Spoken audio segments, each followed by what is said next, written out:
Hello, everyone, and welcome to another episode 359 of Stew and the Nun. And here we are on April 24th, already almost getting into May. Very glad to be joined tonight by Mr. Bob Carlstrom. Bob is from Prosperities for U.S. Foundation, actually from a lot of different places, as you'll hear, and want to welcome you, giving some of your evenings tonight, Bob. Thank you for joining us here. Well, thank you very much for having me, and hello everybody out there. My name again is Bob Carlstrom, and I've been in Washington most of my life. I came here actually to make a difference, and that's what we're engaged in with our Prosperity for Us Foundation. But in terms of my history, I've done just about everything in Washington, in addition to building a couple of different companies, one in the industrial area and one in public affairs and professional consulting. And I've really enjoyed every job has moved. One is moved from one place to another automatically. Things just happen. But I was very thrilled to be able to have worked in President Reagan's Office of Management and Budget.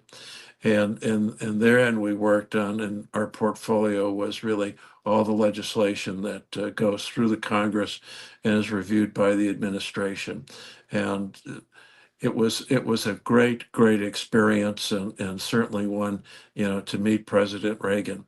Uh, I think what I am is indeed a blend of government, politics, as well as business. And when the Prosperity for Us Foundation was formed, after I left what was called the Association of Mature American Citizens, where I built a national grassroots program with my team, um, David Biddulph, who is a businessman from Florida, contacted me and said, Bob, will you help me build this foundation? And he explained to me what the objectives of the foundation were, and they're extremely important. And the focus there, instead of so much the federal government, is really on the states. And in terms of improving, the ability of American citizens in their respective states to impact their state and local governments, particularly on issues that are extremely important to them, such as property taxes. And with property taxes, you almost have the tyranny of the unelected. You often see uh, appraisers come out and assess the value of your home so they can increase the taxes as a function of pressure, from local government officials and state government officials to increase their revenues. And secondly, you also have situations where regulatory actions by local governments, as well as some state governments, impair and impede the use of your property, or they take such actions that you lose the value of your real property, and because you're unable to use it as you intended to. And so these kinds of things, are significant and need to be addressed, and they're not. Washington typically looks at federal issues, but it's in the states, which is the core unit of government in our republic, that these things need to be addressed. And consequently, our mission is to work with the citizens of the states, and we are assembling a data system, if you will, of over 180 million Americans to reach out to them and ask them to work towards establishing of constitutional amendments that will guarantee their their property rights and the ability to actually sue when their property has been impacted by regulatory action. And moreover, in terms of property taxes, is that any tax increase, if you will, and Colorado constitutes a good model for this, is that any tax increase, including increase by fees, uh, needs to be approved by a vote of the citizens of that state or that political jurisdiction. Those are the big issues on property that affect all Americans. Sadly, we hear too often that people's property tax rates have exceeded their mortgages in several states around the country. And one other part of our mission is to really also encourage citizens of the several states to establish a constitutional amendment so that taxes by the state and spending by the state is consistent, with the particular economic indicators of the residents in the state. It too often in so many states, they just run unaccounted for in terms of increasing taxes and spending. And this needs to be fully addressed. Indeed, even in Washington, the states should have the ability to recall their Washington representatives who are members of the party that is causing significant expenditures uh, and have the ability under a state constitutional amendment to bar them from the next primary.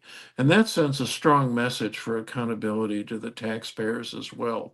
So it's really a question of let's restore what our founders wanted and let's restore the will of the people to have a greater role in decisions that are made, by their state and local governments and indeed by the federal government.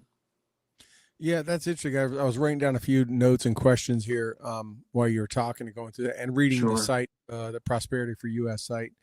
Uh, and so it sounds to me that it would be safe to say that this organization is very much kind of 10th Amendment focused, kind of But back to the states, right? If it's not mandated that the government has to do it or the states can't, you're really pushing it back there. Which obviously is a big, many in the libertarian side, that's their focus, right? Smaller government and 10th Amendment. If it's not on them, then it's on the states all the time. Would that be a safe analysis or safe yeah, assumption? yes, it would. I think that's a very good statement. And again, we often have to remind state legislators sometimes that they're not the farm club for Congress, but what they have is a very important role, in the legislature of the core unit of government, in our republic. And because we are called the United States for a reason, and the founders, were very clear about that. One of the issues that we've also supported is a convention of states to sponsor a fiscal responsibility amendment. When you have a federal government that has a 36 trillion dollar debt now, and when I've talked with members of Congress about that, they said so many of them have said we don't want to give up control. And I say to them, tell me about $36.5 trillion worth of debt is control, and they go silent. I would also point out to you in terms of state spending, collectively over the 50 states have in excess of $6 trillion of debt, that they have to address as well. And so this really comes down to irresponsible spending and then imposing taxes, as a method of financing for their irresponsibility and their spending. Governments have to do what we have done in business, and that is, in fact, is really address and operate within their revenues a reasonable amount of debt, but certainly not what the debt they have now. For example, the federal debt, the debt to GDP is over 100%, and it should be down to 40%, 30%, that kind of thing. So, we have a major challenge in our country and in every state is we need to wake up and understand, what has happened when we've essentially trusted those who have been elected to be good stewards of our tax dollars. Yeah, absolutely. And it's interesting because I was looking at, the key initiatives of the foundation, right?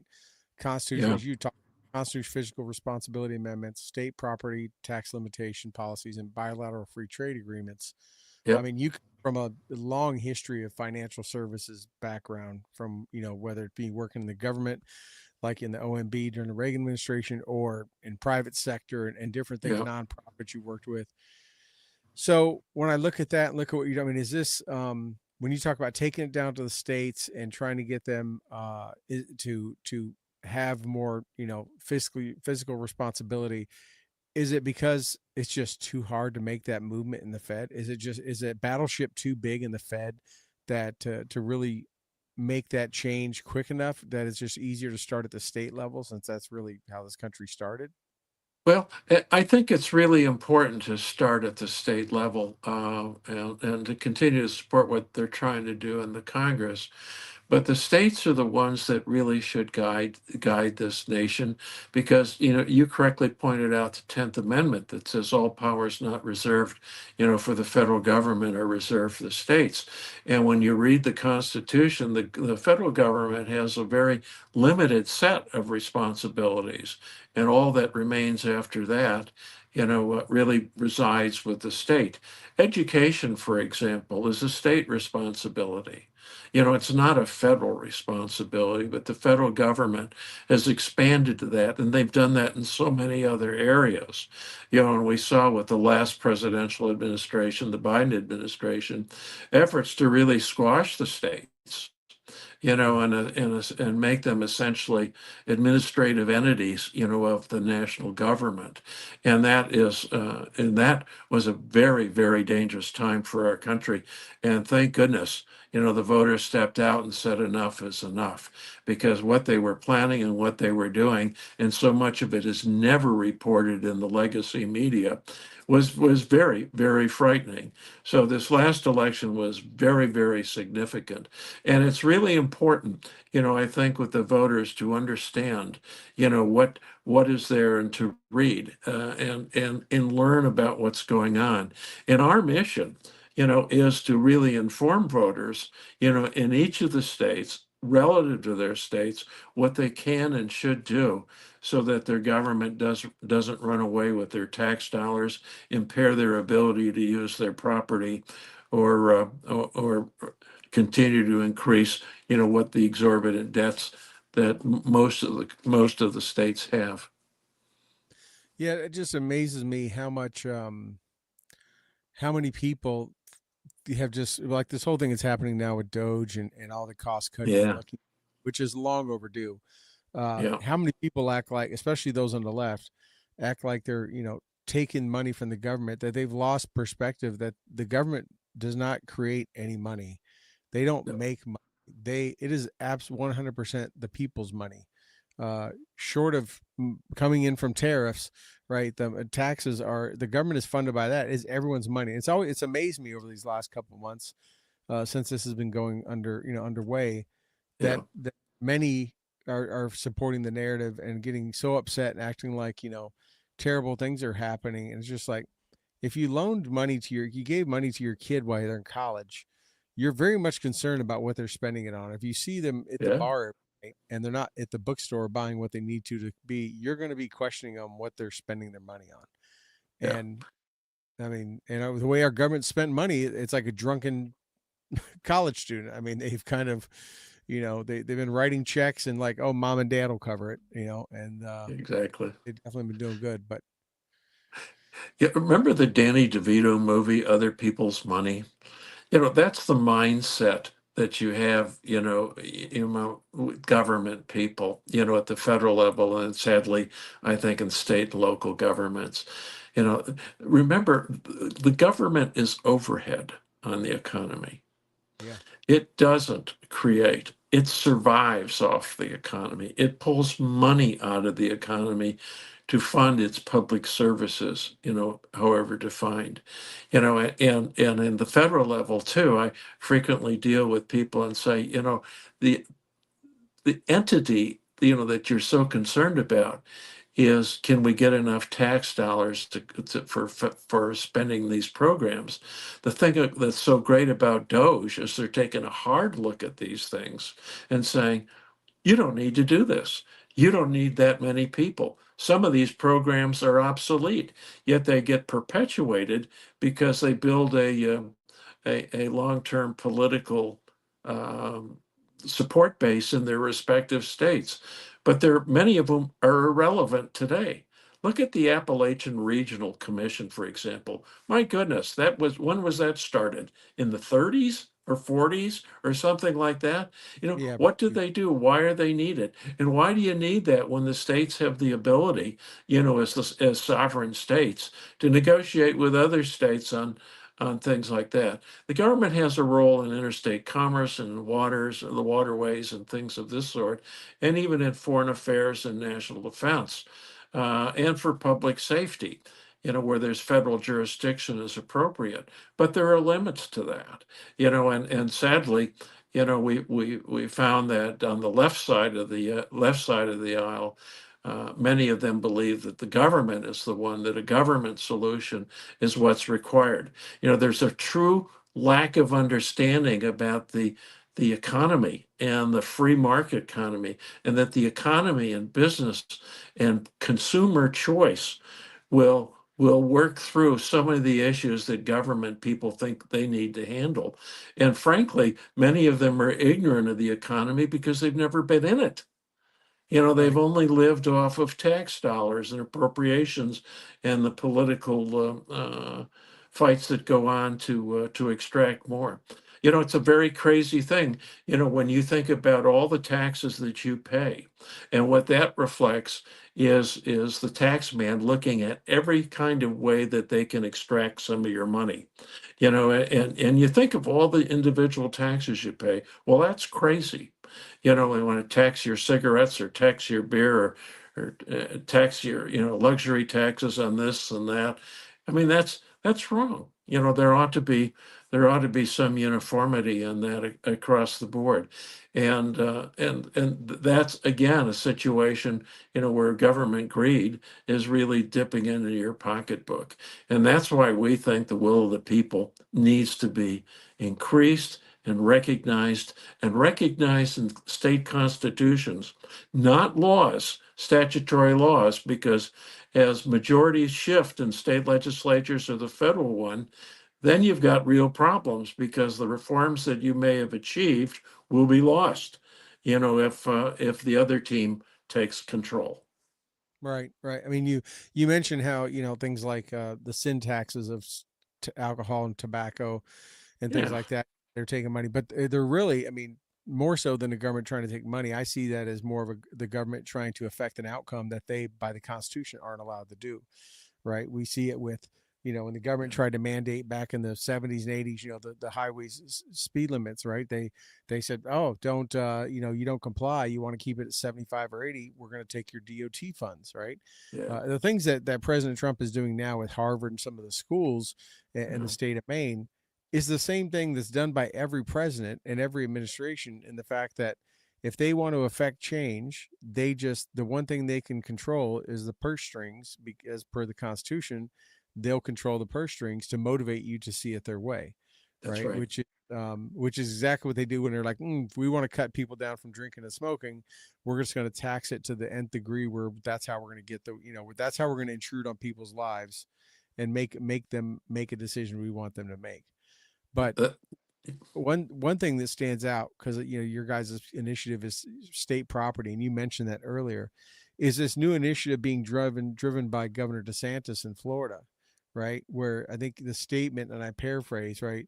He made the fact of, why should you have to be, you bought a house and paid for it, why are you having to keep renting your property from the state of Florida, that's right. right?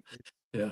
He's wanting to And cut property tax. You bought it, which makes total sense. And I think he's probably the first, as you would know, but he's probably the first politician with a voice loud enough that has ever said that out loud, that says, why are you having to pay property tax? You bought the property already. You paid the tax when you bought it. You should be done. That's right.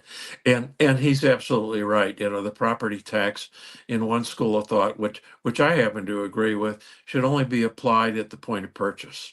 And it ought to be capped also too. Any increase, based on inflation, because some people can really get killed if inflation has been high, and so you need a cap within that, like 2.5% we're suggesting, and not any more in terms of the increase. I think what's important too, in terms of Florida, the Florida example, is David Biddulph, who is the founder of the Prosperity for U.S. Foundation, actually was the champion for all those property tax laws that were enacted in Florida in the 1990s. And he motivated and marshaled, the citizens of Florida to really demand that the Florida Constitution be amended so that these things could not be changed. And so Florida has been in a vanguard position in this area. Colorado also, with Tabor, the Taxpayer Bill of Rights, has also been a national leader, and that's been extremely successful and a model, for the right of the voters to approve any tax increase.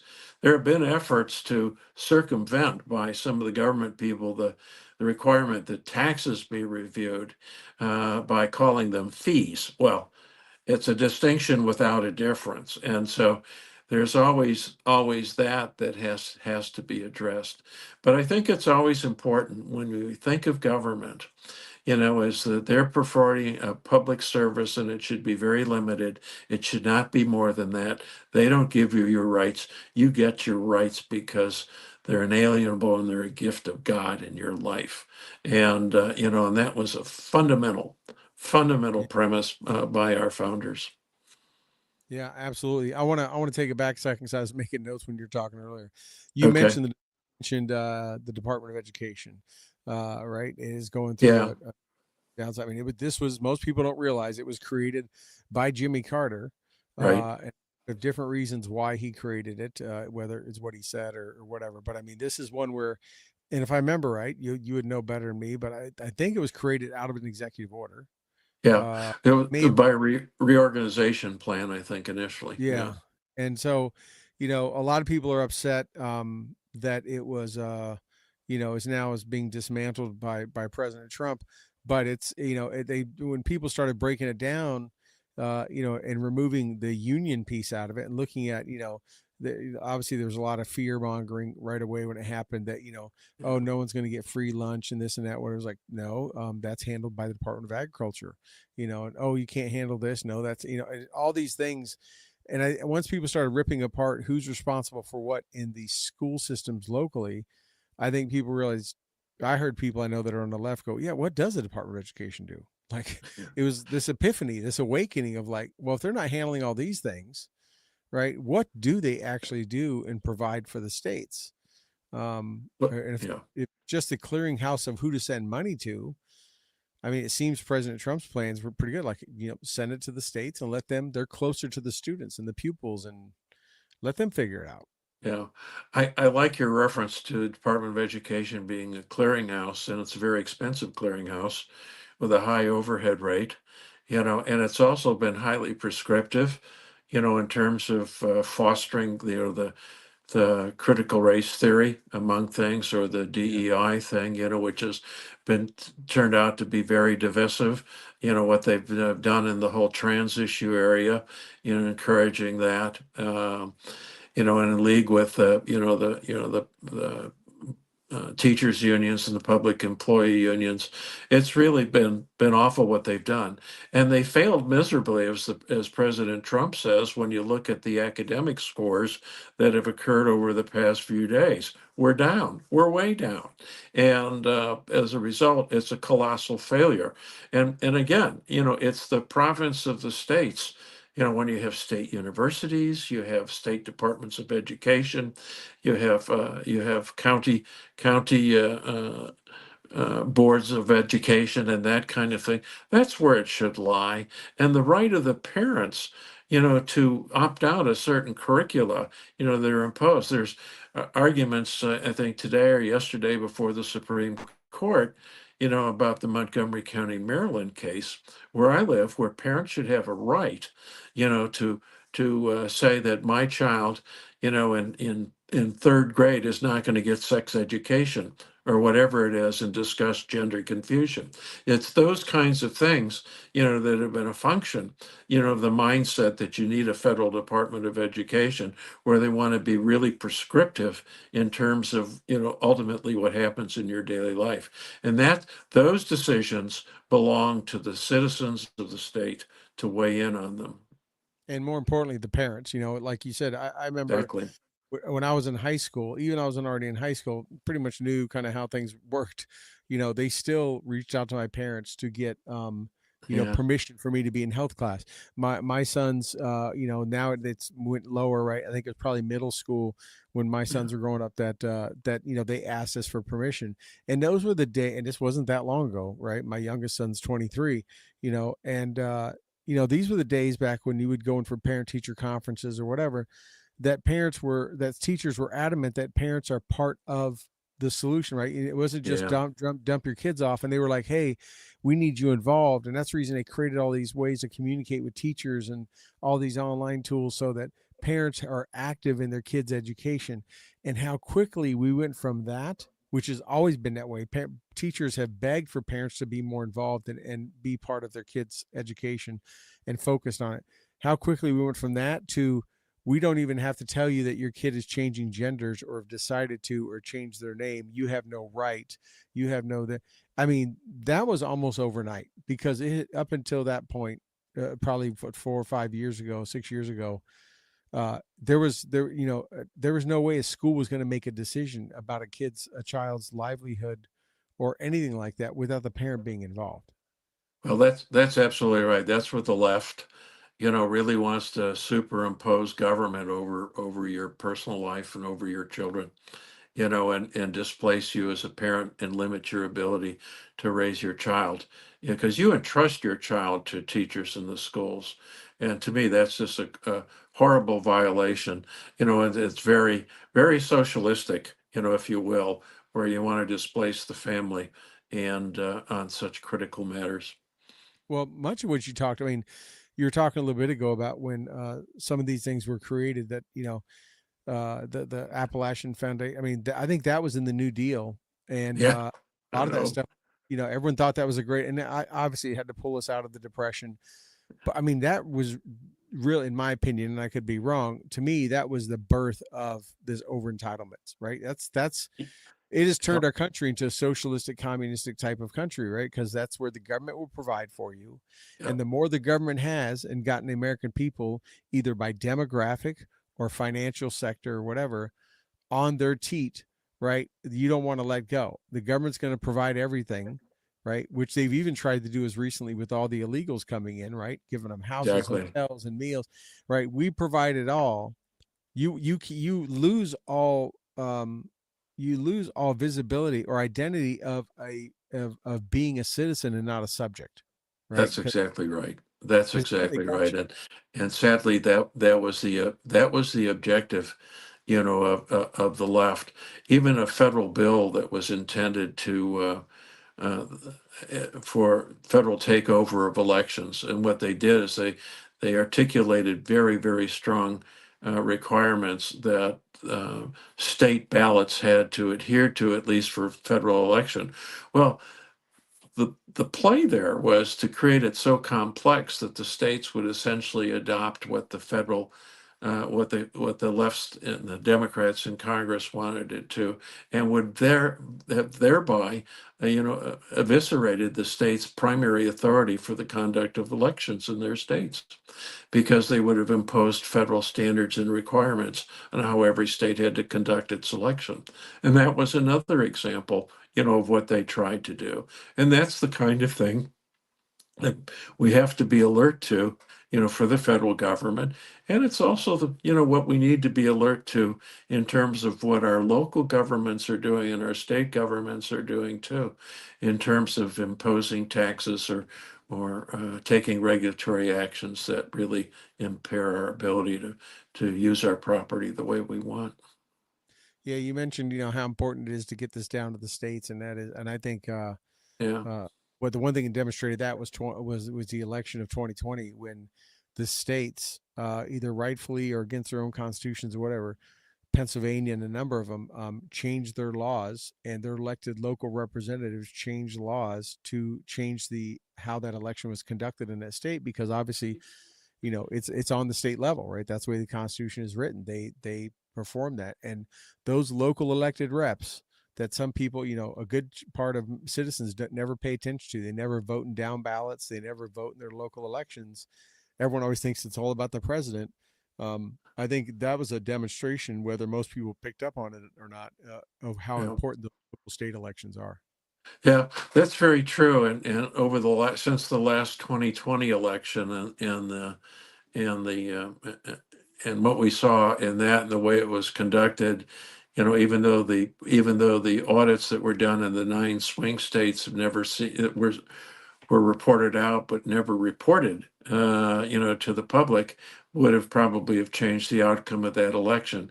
But many conservative groups now, and including my prior incarnation with AMAC, which is the conservative alternative to ARP, we worked with in many of the states to establish election integrity legislation, particularly, encouraging states to require a photo ID as well as proof of citizenship and that kind of thing. That's got to happen. I would point out to you too, that, with the flood of illegal aliens that have come in, whether it's 12 million or 20, do you know that under immigration law, it is a felony to induce an alien to come to this country illegally? So when you think of the millions that were brought in that way, and when the border was opened, that's a lot of felonies, on the prior administration and their henchmen. And hopefully, that will be coming out, and they'll address that. Now that's beyond, certainly what we're doing in the Prosperity for Us Foundation. But again, it's all part of what kind of burdens are being imposed, on the citizens of the several states. And it's significant, and that's why, again, when you get into spending and controlling taxing and spending, um, it really needs to, you really need a constitutional belt or collar, to constrain uh, the state governments and the local units of government in their activities. Yeah, yeah.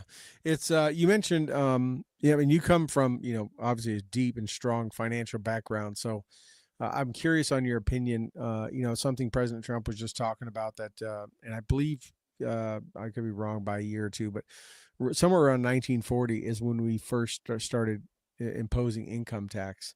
That prior to that, tariffs paid for everything, and tariffs on goods coming in, as Yeah. pretty much the world's biggest consumer, as the United States is, that covered all the cost of government. And around 1940 or so, 41, probably coming out of the big New Deal and all the things that were done for, getting out of the Great Depression, they started taxing people. But and this goes back to what you were talking about earlier. Government has gotten so big Mhm. that I know Trump has expressed interest in getting back to that, and would like to get back where we don't have income tax. And I know he's got Doge and all that going there trying to cut, and they're offering buyouts and early retirements to try to shrink government. But it seems like government is still to this day way too large to be funded by tariffs. Do you think, your opinion, do you think we could get back to that? Could we possibly get to either lowering income tax substantially or eliminating it through our power of purchase, if you would? Yeah. I think, I'm not so sure how much the tariffs will actually help, because it's only about, I think, involves goods that are about 11%, of what consumers purchase, is the number I saw on that. But what I would like to see, particularly, many states are now canceling out their state income tax. Yeah. And and that's a good thing. And those states thrive because then people have more money to spend, in terms of the sales tax and things like that. So the government actually gets more revenues when you reduce the direct taxes on them. With respect to the national tax, I'm not sure we'll ever get rid of the income tax, but certainly would like to, in my view, and a number of us share this view, is a flat tax, same Yeah. rate for everybody. Period. That No other thing. You take your great. gross, this Yeah. percentage, 15%, whatever it is, that's what you pay. And then the government, has to abide by the revenues, and that goes back to the Tabor model in Colorado, but also what people have been trying to do with Article 5 in the Convention of States to have a fiscal responsibility amendment. Say, this is it, unless there's exigent circumstances like a national emergency or a war or something like that. But the government really needs to have its belt tightened, and they have to have, what I've called a constitutional collar around them, both at the federal level and at the state level, so that the runaway spending and the runaway taxation stops. Yeah, they need to live within their means, Exactly. something something that is expected of all of us, Yeah, and I we know. teach our kids as they go out into the world, right? Okay, you Yeah, only get this much each month. You have this much coming in, you can only have so much going out, right? yeah, Where the government, again, acts like a spoiled brat in college, and they have mommy and daddy's credit card, except yeah, the mommy and daddy in this case is the U.S. taxpayer, yeah, and spend a lot more going out than coming in. And I think that's why so many people, and I think that's why President Trump, one of many reasons, but why he was so was voted elected the first time and definitely has so much popularity, is people are sick and tired of seeing how politicians run the government when they're all expected to maintain a higher standard, and they yeah, know that a businessman's going to run it like a business and yeah. understands the basic concepts of of finance and managing inflows and outflows. You know, Yep, they have. And you talked earlier about the tariffs briefly. President wants free and fair trade. It's got to be fair trade, and whether or not you can sustain these broad tariffs or whether or not it actually, turns into individual negotiations on it. Because remember, too, under the Constitution, which is the supreme law of the land, it provides that treaties themselves, you know, once approved, also become the law of the land. And through the years, um, that the purity of that interpretation has changed, with the enactment of intervening statutes and that. And so we've seen what in the past few days, in the past few weeks, actually a lot of litigation as to whether or not the president's has gone too far. It's a very complex area, and ultimately, I think that the Supreme Court's going to have to address it as to what is the appropriate way to deal with that, because. So one argument is that Congress has delegated trade authority to trade laws to the authority the president to impose tariffs, but there's a question as to whether or not Congress can actually do that, or whether or not the treaties really need to be redone so that they provide for resolution of things. But that's a very complicated thing, and there's more to come on that. But I think also, with respect to, spending and taxes, and I have to share with you what was such a startling thing for me years ago when I was meeting with the Carter White House, maybe before you were born, but I was oh, meeting with the I'm not Carter that White House. I'm not Huh? that young. Thank you. Okay. And I'll they were going to impose more taxes on the wealthy, tax the rich thing. And I said, you've got to understand that the higher end people are investing to a significant degree in businesses that create jobs. And they said to me, I'll never forget this. And you see it fundamentally carrying through in all kinds of appropriations and tax bills, hearkening back to where they keep looking where they can, get in your pockets. They said, Bob, we let you make the money you make. And if we need more of it, it's ours to take. So when you look at tax bills, remember that, because, that's a mindset, that they can reach for this and reach for that, and, to fund their individual things without regard, to the impact on you and your family. And it's hard to fathom that people actually think that. But you only have to look at how the tax code has grown and been complicated. The federal tax code and other tax codes were originally established to, as you pointed out earlier, to manipulate behavior. We tax booze a lot higher than we tax other things, or we tax guns higher because we don't want you to have guns, or whatever, or tax tobacco because we don't want you to have that choice, notwithstanding, the health issues about that. So it's that kind of mindset. And it's not just a federal one, but it's one, in the states as well, particularly when you look at states like California, and what they're doing out there where the government is king, and the people are serfs. And it's that kind of situation, that you see prevalent in California. You see it in New York too. You see it in Illinois, as some of the most egregious leftist states. And, in those so we have to counter that in the states, and that's where the people have to step up, and we, the people, step in and say, stop. And we did that in the Trump election, cleaning up the election laws to a certain degree.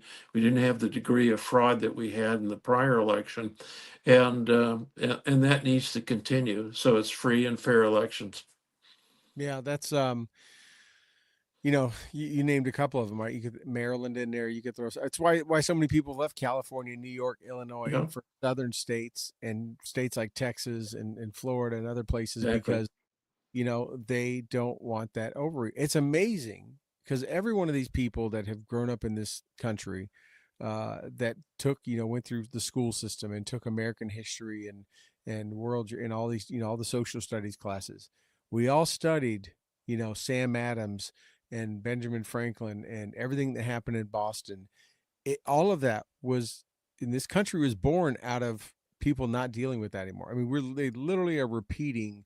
People don't read Thomas Paine. They don't do that kind of stuff Yeah, because what you talked about is exactly what we rebelled against from England, right? Which is, it's yours now, it's mine, right? That's why we have the exactly. articles. That's why we have the Bill of Rights. We have this is why the Constitution has the things it talks about, like Yep. Article 4 and things like that, right? We just can't come in and take this and that. But you see the government doing it and maybe doing it ever so slightly where people have become numb to it, right? We have eminent domain, right? Which is seems to Yeah. I remember when I first heard about that and I was like, that's got to be a crazy one-off, maybe for national security or something. I see local governments do it all the time. Like, no, we're taking your property because we need to build a road through here or we want to Yeah. put them Or they take it for economic development sometimes right. in some situations. I think in your comments about civics, so many public school systems now don't teach civics. They don't teach history. They don't teach the principles of the Constitution. And that's deliberate. So when you have an ignorant population that really does not understand the greatness of this country and the principles upon which it's based, you lose it. And so that's by design, of the left, Yeah. so that people, if they're not taught it, they don't have a basis in it, and eventually they go on through and they don't have a clue, in terms of what the government does, but It's I mean, they it's just why abide by it like yeah. sheep. It's what happens when you tear down statues. This is what happens when you try to erase history, Yeah, right? There's a reason why Germany exactly. still has Dachau, right? You go to Germany, you go to southern Germany, you could walk through Dachau, you walk through the buildings, you see the ovens, you see all the You stuff do. because he wants to make sure no one ever forgets what happened, right? And Yeah. if we look, and I know this may sound extreme to some, but I mean, if we look again back to the Boston Tea Party and everything that happened, the American Revolution, how it was created, and we say, wow, look at all these years later that they have forgotten everything, and that we're back repeating all that. You get rid of enough of the past terrible history of this country when it comes to slavery. It is not beyond a possibility that this country could find its way back into that somehow again because generations will pass and there'll be no recollection of it and there'll be nothing taught about it, right? And the American people will just whatever who is there at that time will just become will as a general consensus will not know it ever happened, and Yeah. that's the risk that we have by doing that. Yeah.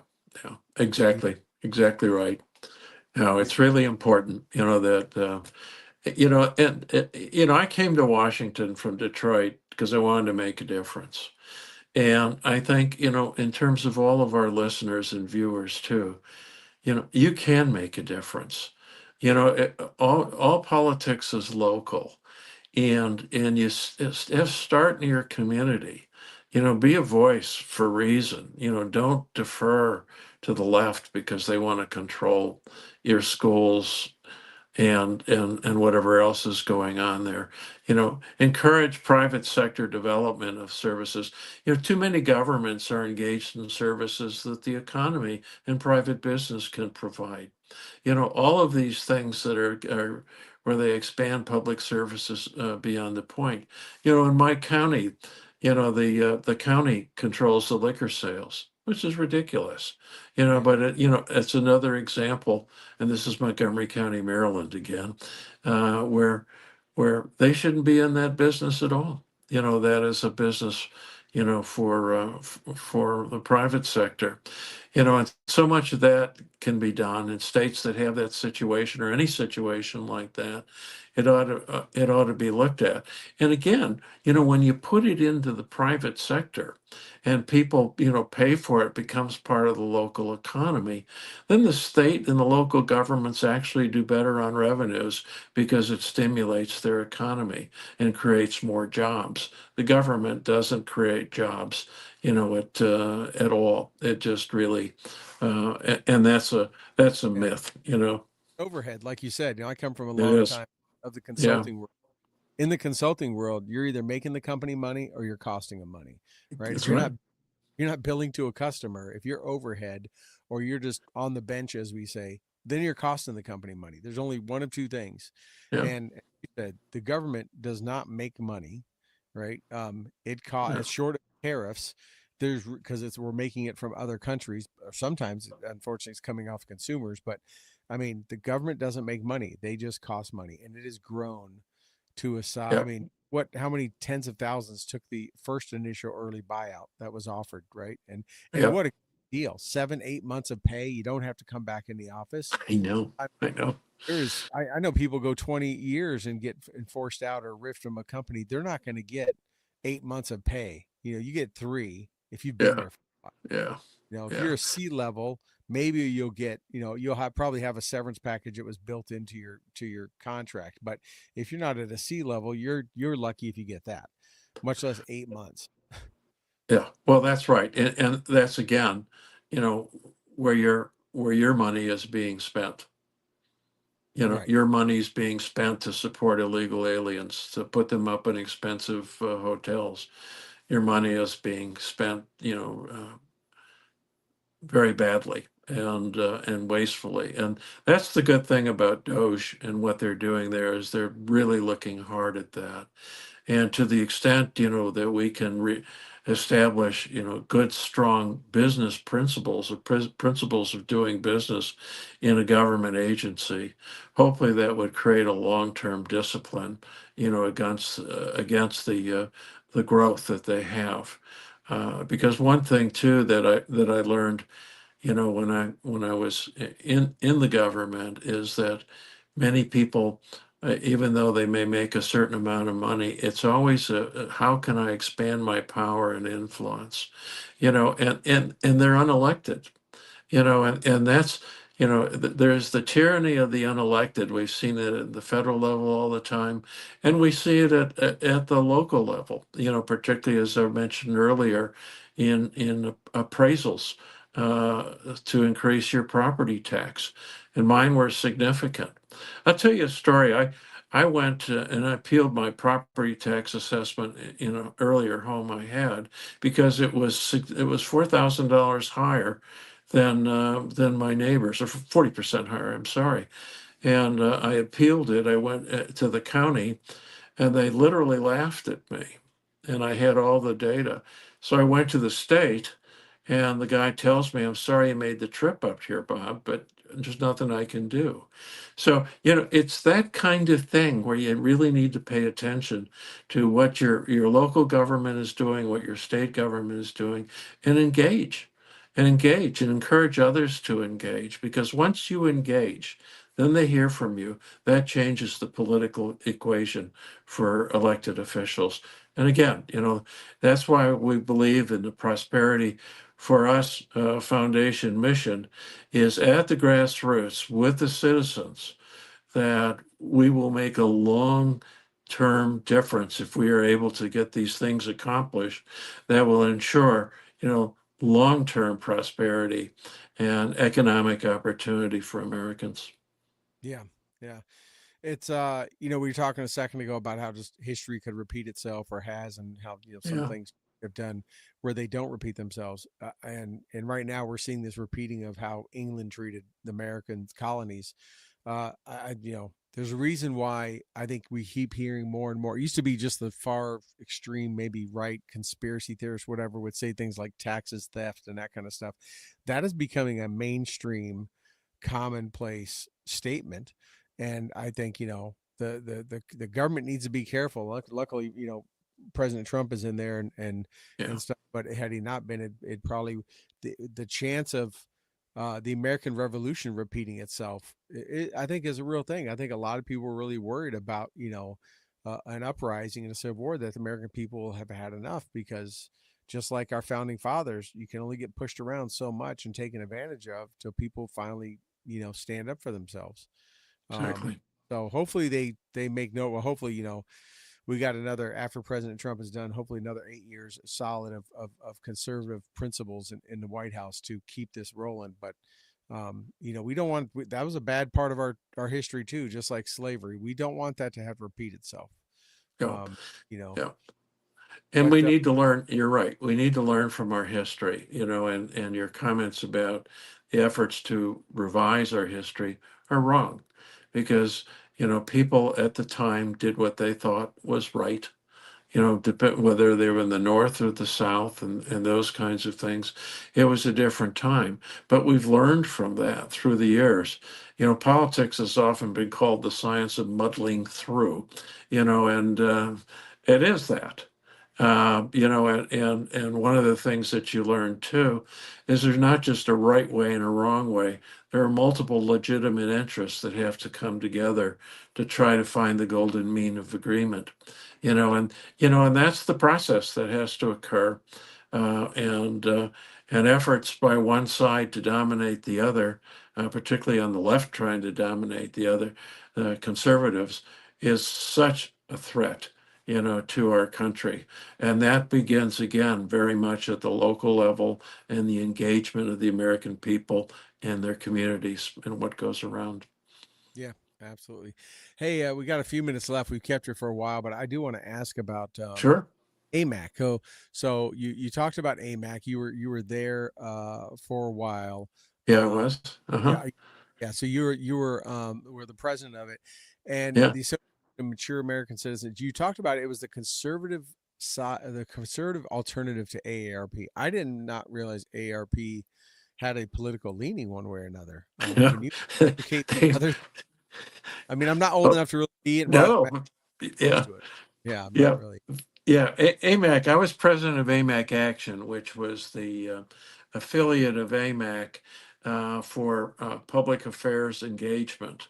And we built from the 2.2 million members in AMAC, we were able to, and I had a great team, to have 800,000 of the AMAC members engage in public affairs activities and make their voices known to elected officials.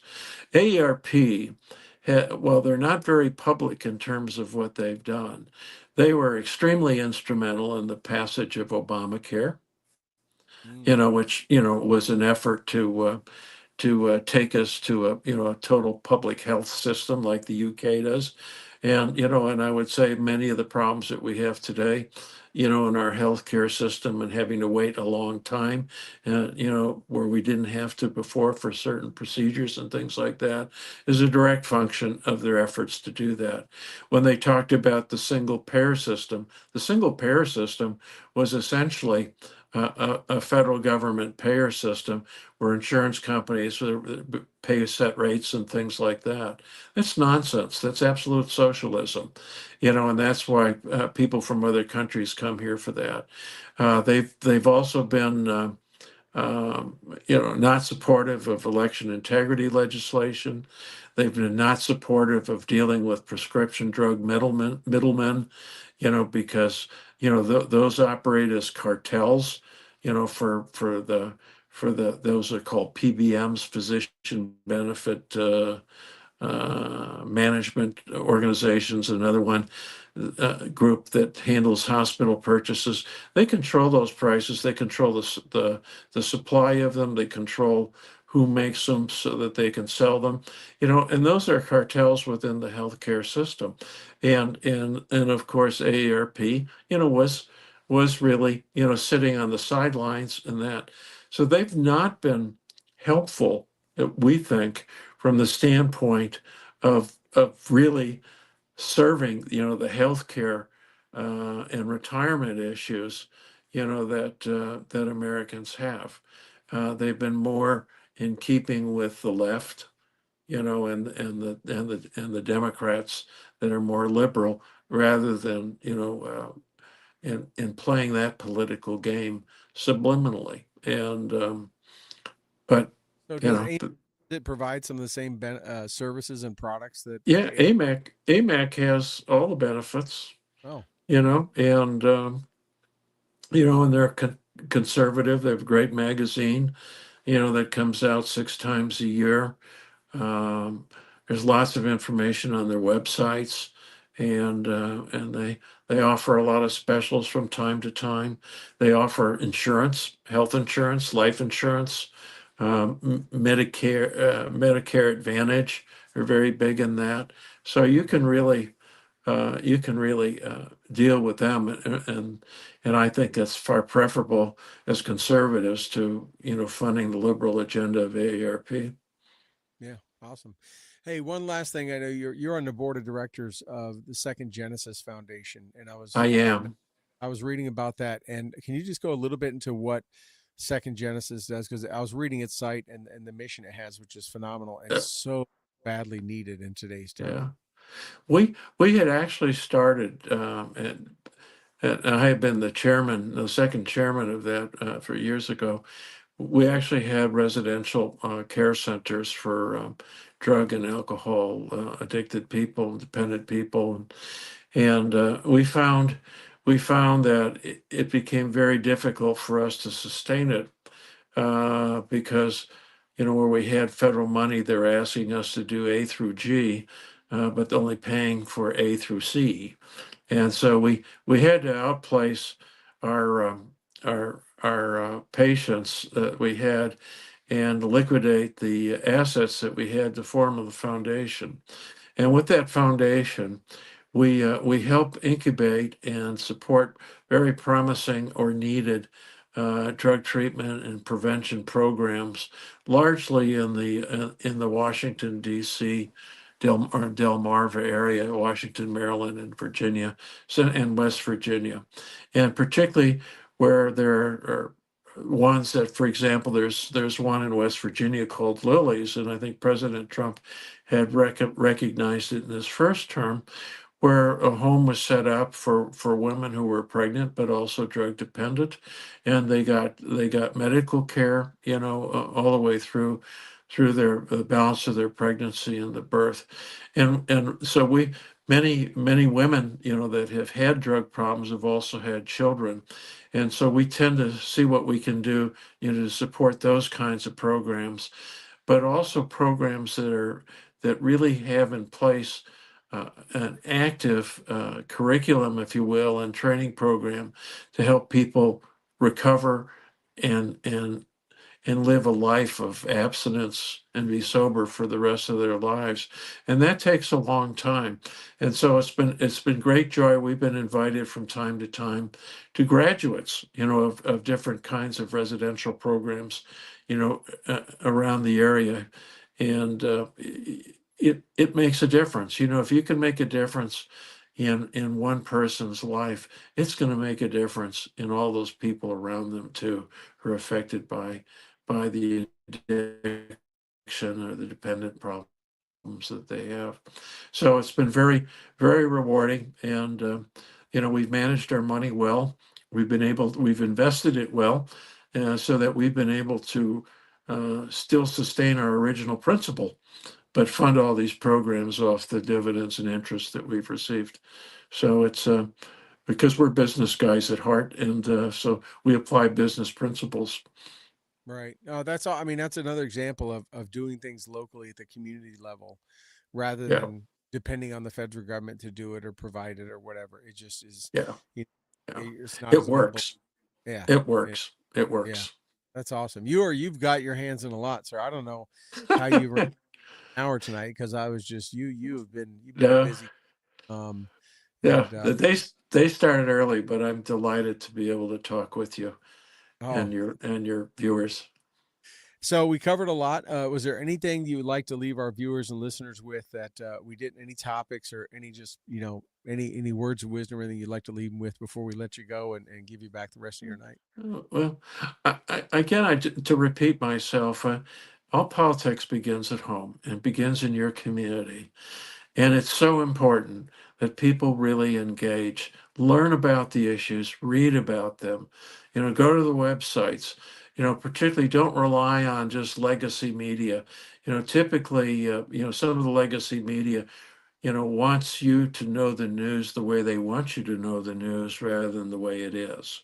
And it's really important at the local level that you look at different sources and coverage of the same kinds of matters to get a better question and reach out to your councilman or council persons or your state legislators or mayor and let them know and get answers from them and hold them accountable and get good answers from them and not just bland, broad, vague kinds of answers, but engage. And that's what we're about in terms of the Prosperity for Us Foundation, is we all have a stake in the continuing health and freedom of this country. And it all begins with us at home.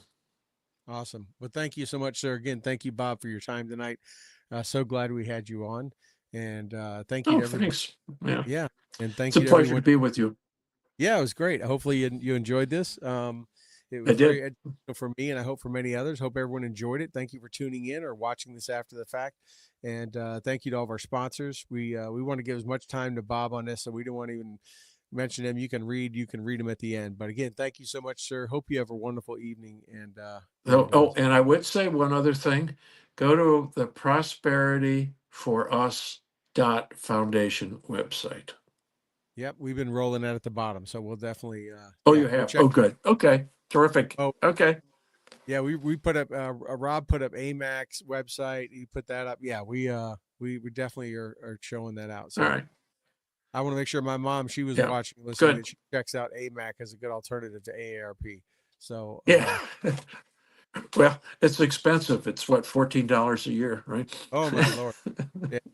So but again, thank you so much. Yeah. You have a good night. Everyone else, thank you. Tune in next week here on Stu and the Nun.